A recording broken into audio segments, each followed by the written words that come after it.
অনেক বাবারা আছেন আমাদের কাছে এসে অভিযোগ করে বলে হুজুর লাখ লাখ টাকা ইনকাম করে বরকত হয় না, ঘরে শান্তি নাই, বাইরে শান্তি নাই, ছেলে অসুস্থ, মেয়ে অসুস্থ, অমুক ক্যান্সারে আক্রান্ত, আমি প্যারালাইসিসে আক্রান্ত। আমার জাতীয় কবি নজরুল ইসলাম তাদের জন্য বলে তুমি কি করবা শোনো, মসজিদের ওই সোনের আজান চলে নামাজে চল, বুকে পাবি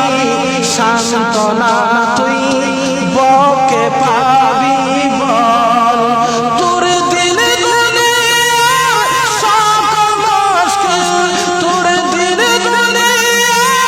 সকল মুশকিল হয়ে যাবে হল, মুসলমান চল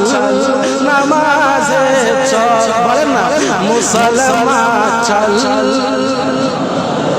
সবাই বলেন মুসলমান চল।